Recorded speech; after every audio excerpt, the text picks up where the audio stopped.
Next time এরকম করি। আচ্ছা ঠিক আছে। আচ্ছা দাও, তাহলে আমরা কত পর্যন্ত সলভ করছি? 8 পর্যন্ত, কেমন? এরপরে হচ্ছে যায় 11 নম্বরে। 11তে কি কইছে ভাই? মিস্টার হাসিবের দায় হিসাব ছিল, এটা হচ্ছে সিলেট বোর্ড 23, কেমন? আমরা বিগত সালে প্রশ্নগুলো সলভ করতেছি। সিলেট বোর্ড 2023, সিলেট বোর্ড 2023-এ কী ছিল? দায় হচ্ছে যায় 30,000 টাকা। দায় কত টাকা ভাইয়া? 30,000 টাকা। মূলধন কত টাকা? মূলধন মানে হচ্ছে ওই, না বুঝলে আমাদের সাথে সাথে বলবি। দায় 30,000, মূলধন হচ্ছে কত টাকা? মূলধন হচ্ছে যায় 40,000 টাকা। আচ্ছা, যদি এই জায়গায় দেখ এ সমান এল প্লাস ওই, এই কত টাকা জানি না, এল তো বলে দিছে তোরে, এল কত টাকা? 30,000, ওই কত? 40। তাহলে তোরে তো এটা না বললে এটা মানে তো আমরা পাই যাই কত ভাই? 30 আর 40 যোগ করলে কত? 70,000 টাকা। এখন তোরে ওরা বলছে এই সেম প্যাটার্নের কোশ্চেন কিন্তু ইউনিভার্সিটি এক্সামে অনেক বেশি আইয়া। আচ্ছা কইছে কি দায় 10,000 টাকা হ্রাস পায়, তাহলে দায় 10,000 টাকা কমে গেছে। মানে তোরে কইছে একটা প্রতিষ্ঠানের দায় হচ্ছে 30, এটা মূলধন, মালিকানা সত্ত্ব আর কি যেটা রেকর্ড। আচ্ছা তাহলে 10,000 টাকা হ্রাস পাইছে। আচ্ছা এরপরে তোরে কইছে যে সম্পদ 10,000 টাকা বৃদ্ধি পায়, এই সম্পদ 10,000 টাকা বৃদ্ধি পায়। আচ্ছা এটা থেকে আমাদের কতগুলা কোশ্চেন হতে পারে? বছর শেষে সম্পদ কত কত? তাহলে 70 আর 10 যোগ করলে কত? 80। বছর শেষে সম্পদ হচ্ছে 80,000, এটাও তো প্রশ্ন হতে পারে। বছর শেষে দায় কত? তাহলে 30 থেকে 10 বাদ যাবে, কত হবে? 20। আবার এটাও হতে পারে যে আচ্ছা আমরা এখন আর এটা লাগেন না বলতো, তাহলে মালিকানা সত্ত্ব কত? 80 থেকে 20 গেলে আর কত? 60। আচ্ছা তাহলে আমাদের এখানে মালিকানা সত্ত্ব বছরের শুরু থেকে শেষে বাড়ছে নাকি কমছে? কত বাড়ছে? 20,000 টাকা। এই যে 20,000 টাকা এগুলা যোগ পাইছে। এখন আমাদের প্রশ্ন কি ছিল? মূলধন কত বৃদ্ধি পাইছে, তাহলে মূলধন কত বৃদ্ধি পাইছে, উত্তর কোনটা হবে? এই যে 20,000 টাকা। যদি বলতে যে ভাইয়া সমাপনী মূলধন কত, এখান থেকে 5-6টা কোশ্চেন হতে পারে। এই কালকে পরীক্ষায় এখান থেকে 1 মার্ক পাইবি শিওর। হ্যাঁ তোরে এখান থেকে কতগুলা কোশ্চেন করে আমি ভালো করে শুন। বছর শেষে মূলধন কত? 60। মূলধন কত টাকা বৃদ্ধি পাইছে? 20,000। বছর শেষে দায় কত? 20। তারপর হচ্ছে বছর শেষে এই যে সম্পদ কত? 80। এরকম। তারপর এটা তো গেল, তারপরে আসে হচ্ছে যে সমাপনী মূলধন হচ্ছে যায় 60, সমাপনী দায় হচ্ছে 20, সমাপনী সম্পদ হচ্ছে 80। তিনজনে দেখে। তারপর এটা আমি আর ইয়া করে ডাউনলোড করে ইউটিউবে মারে দিব। তারপর এটা বুঝছস? তারপর 11 তো তাহলে গেল, কেমন? 11 তো গেল। এবার 12তে বিক্রয়কারীর নিকট ব্যাট, এই যে আদায়কৃত ব্যাট কি একটু আগে বলছে, বল এখানেই বলছে, মনে আছে নি? কয় ব্যাট হচ্ছে সম্পদ, বিক্রয় ব্যাট হচ্ছে কি দায়। কেন দায়? বিক্রয় ব্যাট তো বেশিরভাগ ক্ষেত্রে মনে হচ্ছে ভাই এটা আমি বিক্রয় করার সময় টাকাটা কালেক্ট করছে, কিন্তু তাই বিক্রয়ের টাকাটা ধর তুই একটা জিনিস 100 টাকা হচ্ছে মূল দাম আর 15 টাকা হচ্ছে ব্যাট, তাহলে মোট কত টাকা পাইলে? 115 টাকা। কিন্তু 100 টাকা তুই হজম করতে পারবি, বাকি 15 টাকা তোর টাকা না, সরকারের টাকা। তাহলে এটা আমি মানে জাস্ট নিলাম আমার কাস্টমার থেকে, কিন্তু টাকাটা তো কারে দিতে হবে? সরকারকে দিতে হবে, এই জন্য এটা দায়। ঠিক আছে, এটা কিন্তু আসার সম্ভাবনা অনেক বেশি। বিপরীত আয় কি হয়? হ্যাঁ বিপরীত আয়, ধর বিপরীত আয় কোনটা? কোনটা ইনকাম, এটা কোনটা তুই একটু আগে বুঝেছি মন কর। যেটা যে কারণে বিক্রয় কমে যায়, তাহলে বিক্রয় ফেরত, বিক্রয় বার্তা, এগুলোর কারণে বিক্রয় বাড়ে নাকি কমে? কমে। সবগুলা বিক্রয় বিপরীত হতে পারে, বিপরীত আয়, বিপরীত ব্যয়, বিপরীত সম্পদ, বিপরীত দায়, সবগুলো হতে পারে। ও তোর মালিকানা সত্ত্বে বিপরীত হতে পারে। বিক্রয় ফেরত খরচ না, এটা হচ্ছে যে বিপরীত আয়বাচক হিসাব আর কি, মানে আমাদের মূল আয়টা কমাই দেয়। আচ্ছা এরপরে আয় বাট্টা প্রদান করলে হিসাব সমীকরণ কি হবে বল? বাট্টা প্রদান, বাট্টা বুঝোস নি? বাট্টা নিয়ে কালকে একটা এমসিকিউ আইবো। আচ্ছা আমাদের যেহেতু বাট্টা আইছে, বাট্টা নিয়ে ব্যাগিং কইলা, এটা দিন 1 মার্ক আইবো, এখান থেকে 1 মার্ক একদম 100% শিওর। বাট্টা মানে ডিসকাউন্ট বা ছাড়, তোরা ডিসকাউন্ট করলে ভালো বুঝোস। আচ্ছা ডিসকাউন্ট বা ছাড়, আর সহজ কথা হচ্ছে যে গায়ে মূল্য থেকে যত টাকা কম লেখা হয় আর কি। ধর কব যে 100 টাকা হচ্ছে যায় দাম বা 1000 টাকা দাম, আপনার জন্য 100 টাকা কম রাখতেছে, এটা হচ্ছে ছাড়। এই ছাড় আবার 2 প্রকার, এই ছাড় আবার 2 প্রকার। এখান থেকে এই ছাড় আবার 2 প্রকার।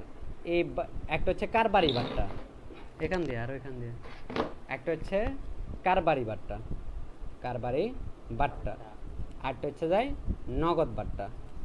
এই দুটা কিন্তু আলাদা, ভালো করে বুঝতে হবে।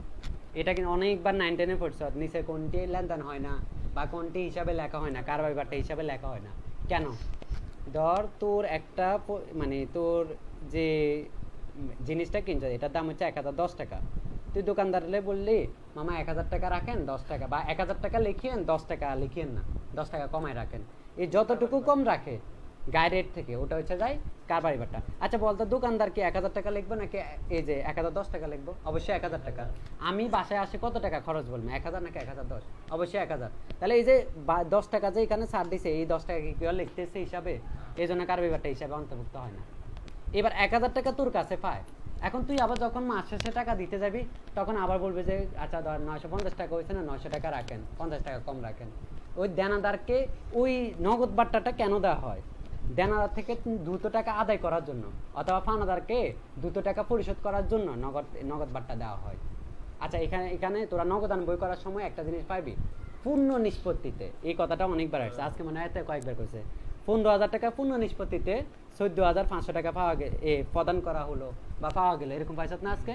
এই বাট্টাটা হচ্ছে নগদ বাট্টা, এটা কিন্তু হিসাবে অন্তর্ভুক্ত হয়।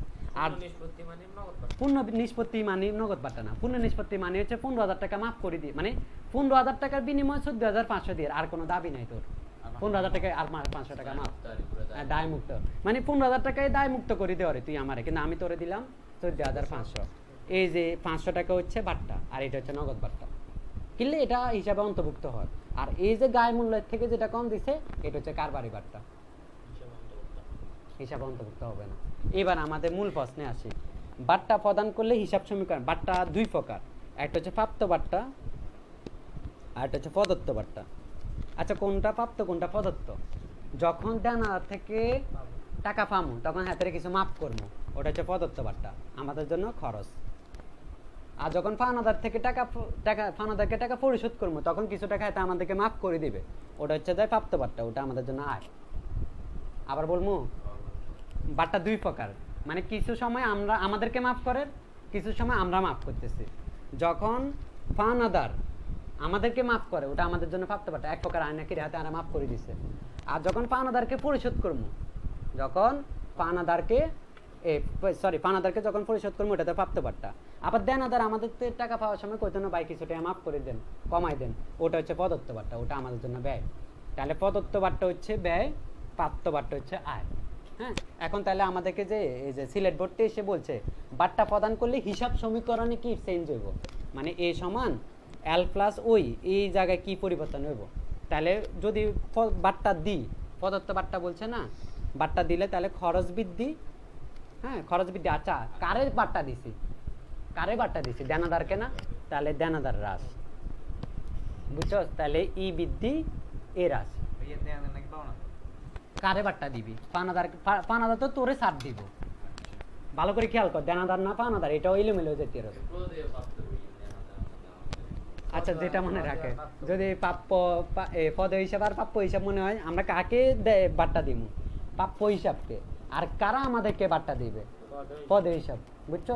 তাহলে এটা আমাদের জন্য খরচ বৃদ্ধি আর সম্পত্তি হ্রাস। আবার এটা এমন হইতে পারে মালিকানা সত্ত্ব হ্রাস, সম্পত্তি হ্রাস, এমন হইতে পারে। খরচ না বলে তোরে বলতে মালিকানা সত্ত্ব হ্রাস, সম্পত্তি হ্রাস। আজকে মানে আজকে অ্যানাউন্সমেন্ট করি না তো, একজনে আমার গ্রুপে এটা শেয়ার করে দিস, কারণ লাইনে করে না, আর ব্যাকগ্রাউন্ডে আবার ইয়া করে দেয়, এভরিওয়ান করে মেনশন করে দেয়, কারণ লাইন জানে না। এমসিকিউ করাইলে অবশ্য সবাই দেখতো, বলি না। আচ্ছা দেখ এই ক্লাসটা পরবর্তী লাগবে, ফার্স্ট ইয়ারে ও লাইনে লাগবে। তারপর দেখ 14 নাম্বার, 14তে কি বলছে দেখ।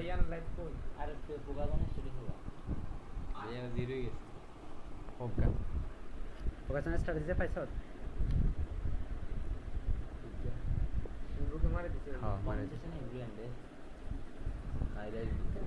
তারপর দেখ, হ্যাঁ দে 14 নম্বর দেখ। আচ্ছা বলছে ব্যবসায় সম্পদের উপর মালিকের অধিকারকে কি বলে?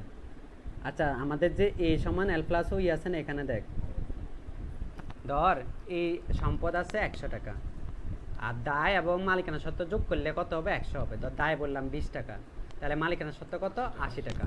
আচ্ছা তাহলে এখানে ভালো করে খেয়াল কর, ধর 100 টাকা আমাদের প্রতিষ্ঠানে আছে, এই 100 টাকার জন্য এই 100 টাকাতে 100 টাকা থেকে মানে 100 টাকা আমরা কোথা থেকে কালেক্ট করলাম, ঋণ করলাম 20 টাকা, আর মালিক দিল আমাদেরকে 80 টাকা। তাহলে এই 100 টাকার উপর বাইরের পক্ষের যে দাবি এটা হচ্ছে দায়, আর 100 টাকার উপর মালিকের যে দাবি এটাকে বলা হচ্ছে মালিকানা সত্ত্ব। আমার কথা বুঝছস কিনা? তাহলে আমাদেরকে যদি বলে এই যে সম্পত্তির উপর মালিকের যে দাবি এটাকে কি বলে, মালিকানা সত্ত্ব। এই প্রশ্নটা 10 ছিল মানে 23 সালে এইভাবে আসছে, এই বছর এইভাবে আসতে পারে। সম্পত্তির উপর বহিঃপক্ষের বা বাইরে মানুষের যে দাবি এটাকে কি বলে, চলতে মানে দায়। দায়ের বলতে আবার দায়ের কয়েকটা শ্রেণী বিভাগ আছে। দায় বলতে আমরা বলছি হচ্ছে বহিদায়। এই বহিদায় আবার দুই প্রকার, একটা হচ্ছে চলতি দায়, একটা হচ্ছে দীর্ঘমেয়াদী দায়। আর এক প্রকার দায় শিখেছি মনে আছে, আরেকটা দায় আছে মূলধন। মূলধন কোন দায়? আন্তদায়। মূলধন মূলত ওইর উপাদান, এটাকে বলা হচ্ছে অন্তদায় বা আন্তদায়। অন্তদায় খালি একটাই হতে পারে, মূলধন। এটা বিগত সালে অনেকবার আছে, মূলধন হচ্ছে অন্তদায়। কেমন? তারপর তাহলে এটা গেল। তারপর হচ্ছে মালিকানা সত্ত্বের হ্রাসের কারণ কি কি বলতো, এটা কি কি কারণে মাইনাস হতে পারে? মালিকানা সত্ত্বে কি কি কারণে মাইনাস হতে পারে? একটা কারণ কইছে হাতে, খরচ বাড়লে। তারপর উত্তোলন করলে, হ্যাঁ ভালো কথা, উত্তোলন করলে মালিকানা সত্ত্ব হ্রাস পেতে পারে। আর আয় কমলে, হ্যাঁ ঠিক আছে, আয় কমলে মালিকানা সত্ত্ব হ্রাস পেতে পারে। আচ্ছা, তাহলে ওরা আমাদেরকে অপশন কি কি দিচ্ছে আমি তো ওদেরকে বলি। উত্তোলন ও খরচ বেড়ে গেলে, উত্তোলন বেড়ে গেলে আর খরচ বেড়ে গেলে মালিকানা সত্ত্ব হ্রাস পায়। সত্যি কিনা? সত্যি। অপশন ক ঠিক আছে। খতে বলছে খরচ ও দায় বেড়ে যায়, দায়ের লগে হাতে সম্পর্ক নাই। অপশন খ বাদ। খরচ ও দায় কমে যায়, দায়ের লগে সম্পর্কে নাই। উত্তোলন ও নগদ কমে যায়, উত্তোলন লগে ঠিক আছে, নগদের লগে সম্পর্ক নাই। তাহলে এই যে উত্তোলন, তাহলে মালিকানা সত্ত্বের হ্রাসের কারণগুলো কি কি? খরচ যদি বাড়ে মালিকানা সত্ত্ব হ্রাস পায়, উত্তোলন যদি বাড়ে মালিকানা সত্ত্ব হ্রাস পায়, আবার আয় যদি কমে যায় মালিকানা সত্ত্ব হ্রাস পায়। বুঝলি নাকি চুপ করে এনে পড়েছ? না বুঝলে সাথে সাথে বলবি। আচ্ছা, তারপরে কখন মালিকানা তহবিল বৃদ্ধি পায়? তাহলে এবার বৃদ্ধির কারণগুলা ক। বৃদ্ধির কারণগুলা তো এক সেকেন্ডে কইলাম যায়। কি কি? এটা উল্টাটা। আয় কমলে, উত্তোলন কমলে, সরি খরচ কমলে, উত্তোলন কমলে, আয় বাড়লে। বুঝছো? খরচ কমলে, উত্তোলন কমলে, আয় বাড়লে মালিকানা সত্ত্ব বৃদ্ধি পায়। আচ্ছা, তারপর এটা গেল। তারপর হচ্ছে যায় ব্যবসা অভ্যন্তরীণ দায়। এটা আর কয়বার আসবো? অন্তদায় কোনটি? অন্তদায় বা অভ্যন্তরীণ দায় কোনটি? অলরেডি কয়বার আসছে? 23 সালে 3বার আসছে। আচ্ছা, তারপর হচ্ছে ব্যবসায় অভ্যন্তরীণ দায়িত্ব পড়ালাম। ব্যবসা মোট সম্পদ থেকে, আচ্ছা ব্যবসায় মোট সম্পদ থেকে তৃতীয় পক্ষের দাবি, তৃতীয় পক্ষের দাবি মানে এলকে বোঝায়। তৃতীয় পক্ষের দাবি বাদ দিলে তাহলে কি পাইবো? মানে এ মাইনাস এল, এল বাদ দিলে কি ওই থাকে না, মানে মালিকানা সত্ত্ব থাকে। এটা পারবি? ব্যবসায় মোট সম্পদ থেকে তৃতীয় পক্ষের টাকাটা যদি বাদ দিয়ে দিই, বাকি টাকাটাকে বলা হচ্ছে মূলধন। বুঝছস? মোট সম্পদ থেকে দ্বিতীয়, আচ্ছা তাহলে তো এই প্রশ্নটা এবার এইভাবে ঘুরে আসতে পারে। মোট সম্পদ থেকে মালিকানা সত্ত্ব বাদ দিলে কি থাকে? দায়। ঘুরে গেড়াই সহজ জিনিসের ঘুরে গেড়াই আসতে পারে। আচ্ছা, তারপরে আস দাঁড়ে বিক্রয়ের ফলে হিসাব সমীকরণে কি চেঞ্জ হবে? এটা একদম সহজ প্রশ্ন। দাঁড়ে বিক্রয় করলে হিসাব সমীকরণে কি পরিবর্তন হবে? দাঁড়ে বিক্রয়, দাঁড়ে বিক্রয় যাবে দা কি? দাঁড়ে বিক্রয় যাবে দা হচ্ছে তোকে তো দেনা দেওয়ার মানে কঠিন লাগে। প্রাপ্য হিসাব ডেবিট, বিক্রয় হিসাব ক্রেডিট। তাহলে প্রাপ্য হিসাব ডেবিট এ বৃদ্ধি, বিক্রয় হিসাব ক্রেডিট আয় বৃদ্ধি। আয় বৃদ্ধিও বলা যায়, আবার ওই বৃদ্ধিও বলা যায়। তাহলে দাঁড়ে বিক্রয় করলে এই যে ওই এর উপাদান হচ্ছে এই সাইডটা, ওপি এর উপাদান হচ্ছে ক্যাপিটাল, এক্সপেন্স, ইনকাম, ড্রয়িং। এখন ধর ক্যাপিটাল আর ইনকাম যখন বাড়ে তখন ওই বৃদ্ধি পায়। তুই এমনি মনে রাখবি ওই বাচ্চা কাচ্চা 4 জন, একটা হচ্ছে ক্যাপিটাল, একটা হচ্ছে ইনকাম, একটা হচ্ছে এক্সপেন্স, একটা হচ্ছে ড্রয়িং। যখন ক্যাপিটাল এবং ইনকাম বাড়ে তখন ওই বৃদ্ধি পায়, যখন ইনকাম আর ড্রয়িং সরি এক্সপেন্স আর ড্রয়িং বাড়ে তখন ওই হ্রাস পায়। তাহলে দাঁড়ে বিক্রয়ের কারণে কি কি বৃদ্ধি পাবে হিসাব সমীকরণে? এই বৃদ্ধি আর আয় বৃদ্ধি, এটাও ঠিক। এই বৃদ্ধি আর ওই বৃদ্ধি, এটাও সঠিক। ঠিক আছে, এখান থেকে কমন পড়বে না পড়ে কোনো উপায় নাই। আচ্ছা, দাঁড়ে কয়ের অর্থ পরিশোধ, এটা তাহলে হিসাব সমীকরণে কি পরিবর্তন হবো? আমরা দাঁড়ে কয় করছি না, দাঁড়ে কয় করছিলাম 20,000 টাকা, ওই টাকাগুলো আমরা পরিশোধ করছি। তাহলে এটা হিসাব সমীকরণে কি পরিবর্তন হবে? দায় কমবো। আর নগদ টাকা কম দিছত না, নগদ কমবো। একটু চিন্তা করলে উত্তর চলে আসবে। আমি ওই ব্যাটারে এবার দিলে তো আমি টাকা দিছি। ইয়ে গা বাংলা থাকা এটা পরবর্তীতে ক্লাসটা লাগবো এই জন্য। তারপরে এতটুকু বুঝছস? তারপরে ডারে কম্পিউটার কয় এটা কি আসবো? শেয়ার দে আসলে কতক্ষণ এলে দিয়ে আসি আর দিয়ে রাখ। হ্যাঁ দিয়ে রাখ কতক্ষণ এলে 9টার দিকে আবার কাটি দিই তোর পানিটা নিস না আমি রাখি। আচ্ছা তারপরে হচ্ছে যে দেখ এই যে তারপরে হচ্ছে দেখি ডারে কম্পিউটার কয় এটার জন্য কি হবে বল? ডারে কম্পিউটার এই আসিফ ক ডারে কম্পিউটার কয় এটার জন্য হিসাব সমীকরণে কি পরিবর্তন হবে? এ বিদ্যু এ বাড়বো কিনলে এ বাড়বো আচ্ছা সম্ভব নগদ মানে সম্পদ বাড়ে একটা আর এই দাঁড়ে কইছি না তাহলে অবশ্যই একটা পাওনাদার দায় বাড়বে। হ্যাঁ এই সহজ গুণের তো ভুল করলে কিন্তু ভুল হয়ে যাব একদম কাঁচা কাঁচা মার্কেটে। এটা ভাই সহজে করবো আমাদের যে তুই বুঝলেই হয়েছে সম্পদ দায়। আচ্ছা এই জিনিসটা চাই হারসনি সম্পদ দায় এবং মালিকানা সত্ত্বের মধ্যে সম্পর্ককে কি বলে? এটা আমরা এই যে এ সমান এল প্লাস ওই তাহলে সম্পদ দায় এবং মালিকানা সত্ত্বের মধ্যে যে মানে সম্পর্ক এটাকে বলা হচ্ছে মূলত হিসাব সমীকরণ। মানে জিনিসটা কত সোজা কিন্তু কত ফ্যাঁসাই করেছে। সম্পদ দায় এবং মালিকানা সত্ত্বের মধ্যে সম্পর্কে হচ্ছে হিসাব সমীকরণ। এই যে এই দুটা যোগ করলে এটা সমান হবে এই জিনিসটাকে বলা হচ্ছে যে কি হিসাব সমীকরণ। তারপর এটা তো গেল তাহলে কেমন। তারপরে তারপর হচ্ছে যে বাকিতে পণ্য কয়। আচ্ছা আমরা কি আর এই অধ্যায় করতাম কি কস এবার অবস্থাতে জায়গা অবস্থার এমসিকিউ আরে হ্যাঁ এগুলা এইখান থেকে আসবে প্রথম দুই অধ্যায়ের এমসিকিউ এটা থেকে কমন পড়বে এতক্ষণ যা বলছি আর কি। এবার অবস্থায় নিয়ে আমি আগে একটু বেসিক কই মানে যেগুলো এমসিকিউ আকারে আসতে পারে আর কি পরীক্ষা। অবশ্যই মানে কি?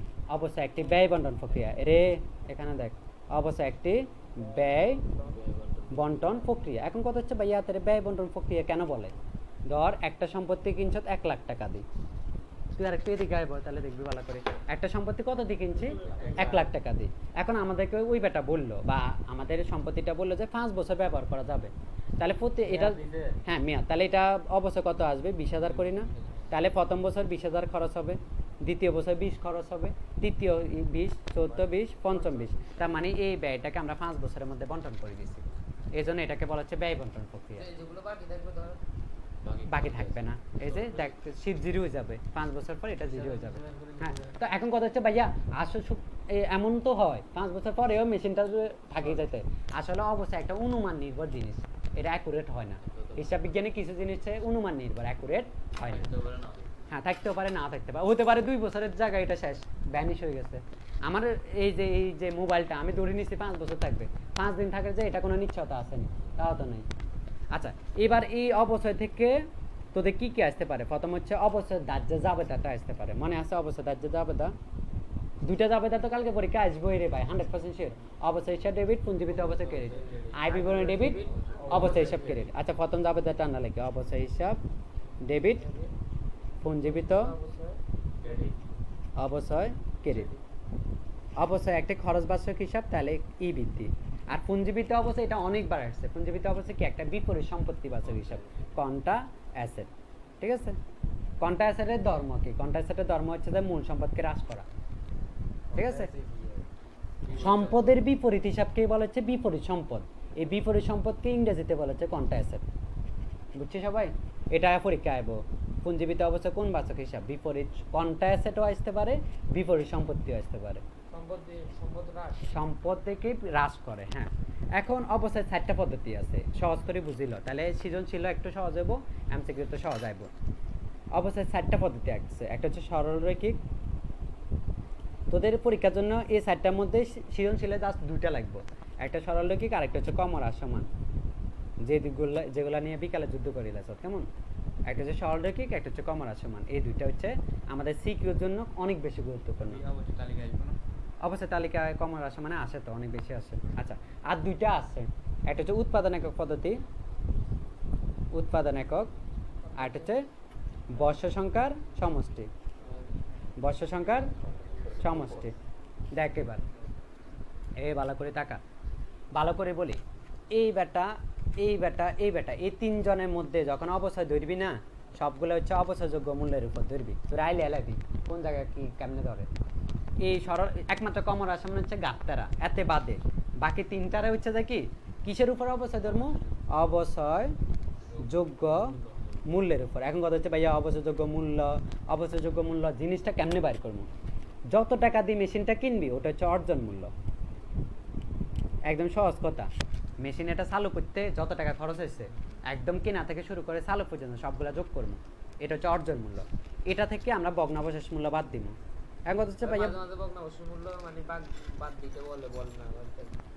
যদি কমন রাশিমান হয়, ওই যে বলছি এতে গাপ্তারা হাতে বাদে বাকি সকল পদ্ধতিতে ভগ্নাবশেষ মূল্য বাদ দিবি তুই মাস্ট। কমন রাশি মানে বাদ দেওয়া যাবে না। আজকে একটা অঙ্ক আমরা করছিলাম, ওইটাতে খেয়াল করছ অঙ্কটা দিছে কমন রাশি মানে, কিন্তু কতে চাইছে কি অবশ্যযোগ্য মূল্য কত, তখন আমরা অবশ্যই তো বাইর করতে হবে। ভগ্নাবশেষ মূল্য না দিলে জিরো। তবে একটা জিনিস খেয়াল করি, কমন রাশি মান যতগুলো অঙ্ক আইয়া ভগ্নাবশেষ দিয়ে দে, কোনো দরকার নাই তবুও দিয়ে দে। হ্যাঁ হারও দিচ্ছে ভগ্নাবশেষ মূল্য দিচ্ছে, তাহলে অবশ্যই হাত দিয়ে করবি। আচ্ছা হাত দিচ্ছে ভগ্নাবশেষ মূল্য দিচ্ছে, এটা তো স্বাভাবিক কথা। ধর 1,20,000 টাকা হচ্ছে তোর অর্জন মূল্য, আর তোর ভগ্নাবশেষ মূল্য দিচ্ছে হচ্ছে 20,000। এখন এই টাকাটা বাদ দিলে কত, অবশ্যযোগ্য মূল্য কত, 1 লাখ। এটার উপর তুই হার গুণ দিবি 20%। হ্যাঁ সাধারণত হাত দিলে বছর হাতে এমনটা দেয় না ওই অঙ্কগুলাতে।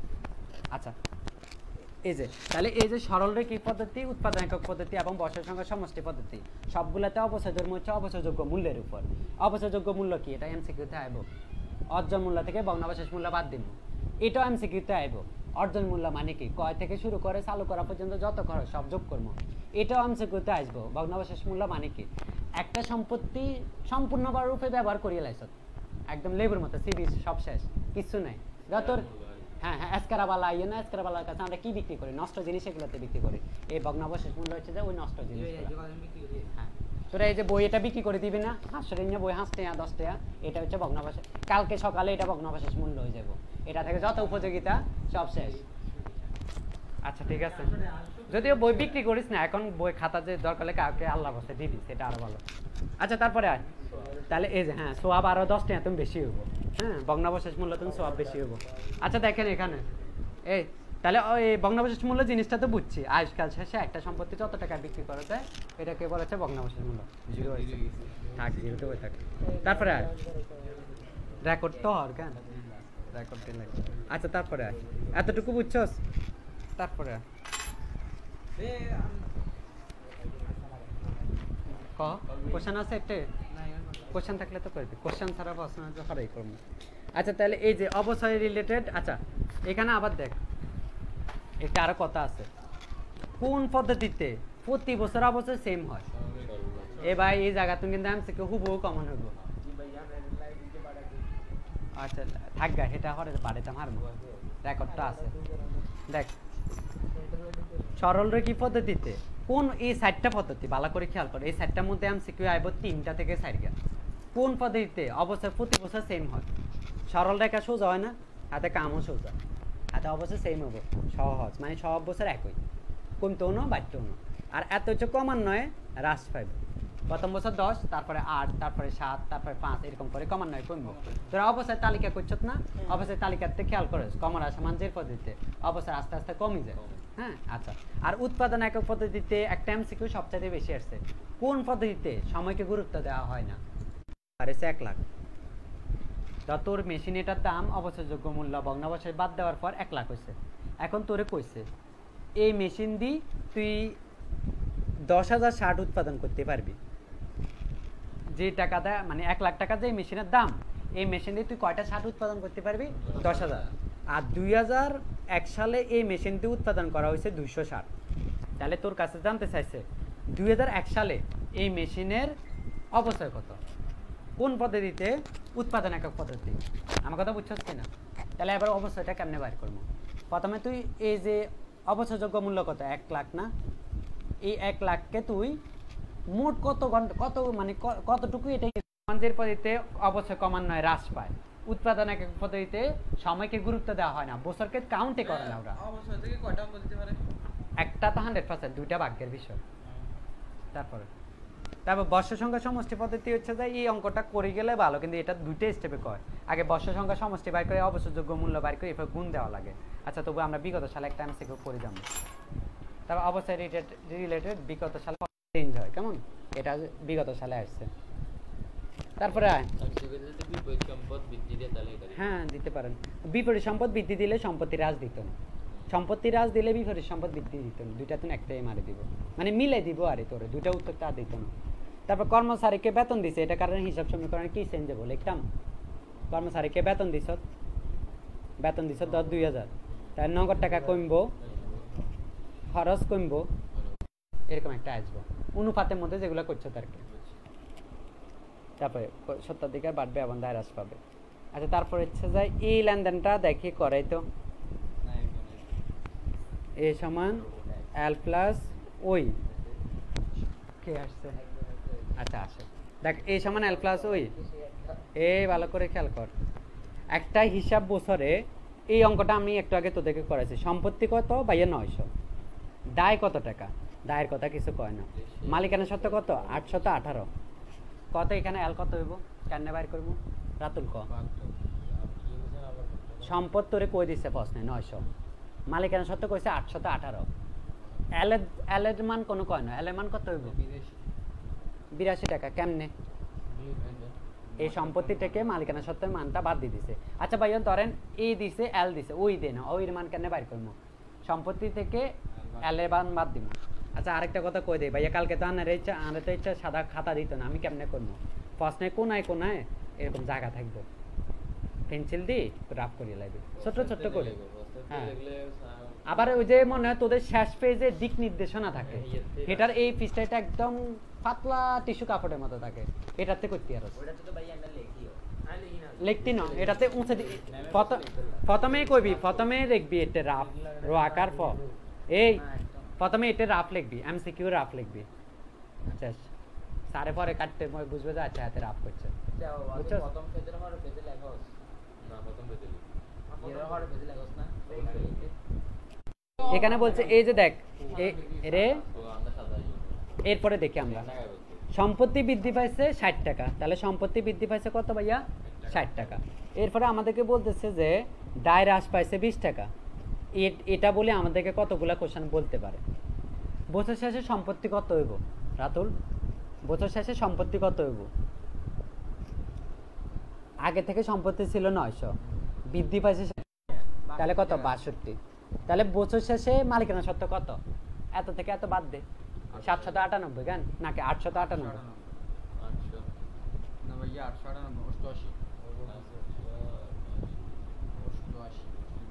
898, হ্যাঁ 898, তাহলে 900, হ্যাঁ 898 টাকা। এখন আমাদের কাছে ওরা জানতে চাইছে বছর শেষে মালিকানা সত্ত্ব কত, উত্তর কি পাই গেছে? হ্যাঁ পেয়ে গেলাম। তো এই যে বছর শেষে সম্পত্তি কত, উত্তর এটা। বছর শেষে দায় কত? 62 টাকা। আবার আর একটা কোশ্চেন করতে পারে, মালিকানা সত্ত্ব বৃদ্ধি পাইছে নাকি হ্রাস পাইছে? বৃদ্ধি পাইছে। কত বৃদ্ধি পাইছে? এটা থেকে এটা বাদ দিলে হয়ে যাবে 80 টাকা সম্ভবত। বুঝছি এটা, এটা অলরেডি দুইটা এমসিকিউ বুঝেছি সেম টাইপের, এটা থেকে একটা এমসিকিউ আসবো। বল, আর আমাদের মোট 30টার মতো গেছে। কোনটা কোনটা বলছে ফার্স্ট টাইম বলে দিচ্ছে, এই যে দেখ কইরে 82 টাকা আমরা এটা বাদ দিল শেয়ারে, এই যে 818 টাকা, 900 থেকে 818 টাকা বাদ দিল শেয়ারে।